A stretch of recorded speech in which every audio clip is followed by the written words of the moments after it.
ஐந்தாம் பரிசோதனை ஒரு வாயுவின் மூலர் கனவளவை பரிசோதனை மூலம் துணிதல். இந்த பரிசோதனையின் மூலம் ஆய்வுக்கூடத்தில் வாயுவினை சேகரித்தல் மற்றும் வாயுவின் கனவளவினை அளத்தலுக்கு தேவையான அறிவையும் திறனையும் பெற்றுக்கொள்ளலாம். ஆய்வுக்கூட நிலைமைகளில் ஆக்சிஜன் வாயுவின் மூலர் கனவளவை கணித்தலுக்கு தேவையான அறிவையும் பெற்றுக்கொள்ளலாம். ஒரு வாயுவின் நியம மூலர் கனவளவு என்பது நியம வெப்பநிலை மற்றும் அமுக்கத்தில் அடைக்கப்படும் கனவளவு என கூறலாம். ஒரு வாயுவின் மூலர் கனவளவானது வெப்பநிலை மற்றும் அமுக்கத்துடன் வேறுபடுகின்றது. இங்கு தரப்பட்டுள்ள தாக்கத்தினை பயன்படுத்தி ஆக்சிஜன் வாயுவை இந்த பரிசோதனைக்காக தயாரிக்க முடியும். உலர் ஆக்சிஜன் வாயுவின் கனவளவானதை டால்டனின் பகுதி அமுக்க விதியினால் கணக்கிடலாம்.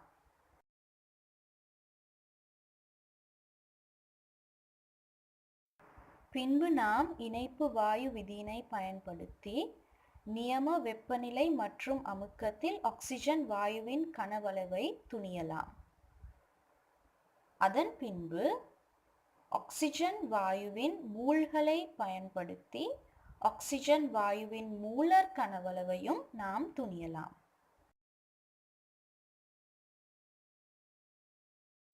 இந்த பரிசோதனைக்கு தேவையான உபகரணமும் பொருட்களும் இவையாவன: இலத்திரனியல் தராசு,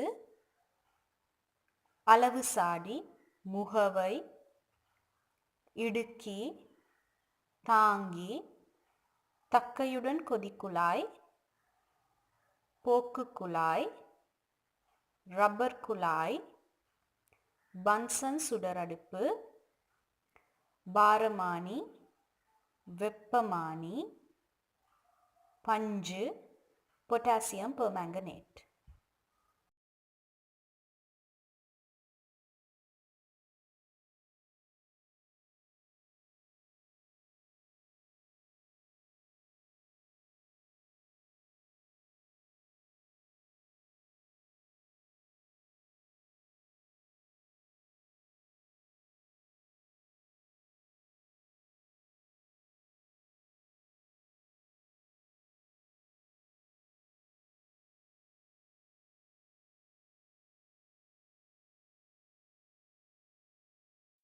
உலர் பொட்டாசியம் பெர்மாங்கனேட்டின் 5 கிராமை உலர் கொதிக்குழாய்க்குள் எடுத்துக்கொள்ளுங்கள்.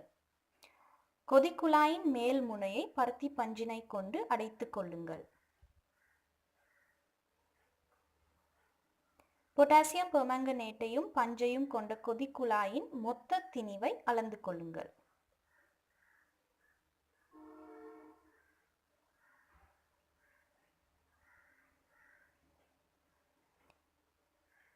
இங்கு காண்பிக்கின்றபடி உபகரண ஒழுங்கமைப்பை செய்வதோடு கொதிக்குழாயினை மெதுவாக சூடாக்குங்கள்.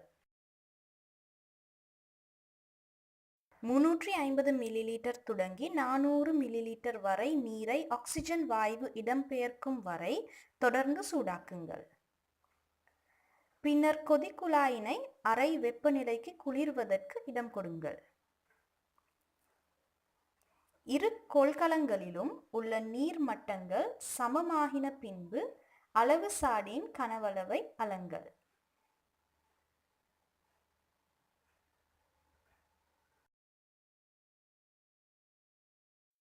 வெப்பமானியையும் பாரமானியையும் பயன்படுத்தி அறையின் வெப்பநிலையையும் அமுக்கத்தையும் அளவிடுங்கள்.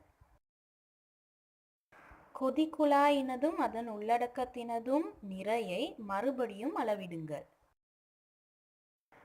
இப்பொழுது நாம் அவதானங்களையும் அனுமானங்களையும் பார்ப்போம்.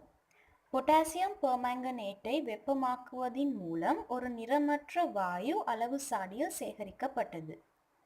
கொதிக்குழாயினையும் அதன் உள்ளடக்கத்தையும் வெப்பமாக்க முன் இருந்த நிறையும் வெப்பமாக்கிய பின் நிறையும் இடம்பெயர்க்கப்பட்ட நீரின் கனவளவும் வெப்பநிலையும் அமுக்கமும் இங்கு தரப்பட்டுள்ளது.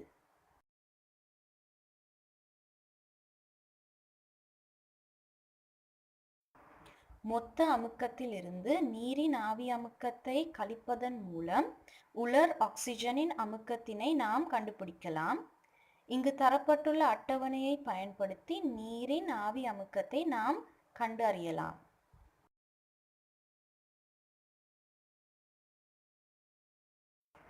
இணைந்த வாயு சமன்பாட்டினை பயன்படுத்தி ஆக்சிஜன் வாயுவின் கனவளவை நியம வெப்பநிலை மற்றும் அமுக்கத்தில் கணக்கிடலாம். ஆக்சிஜன் வாயுவின் மூல்களை கண்டுபிடித்த பின் இங்கு காண்பிக்கிறபடி ஆக்சிஜன் வாயுவின் மூலர் கனவளவையும் நாம் கணக்கிடலாம்.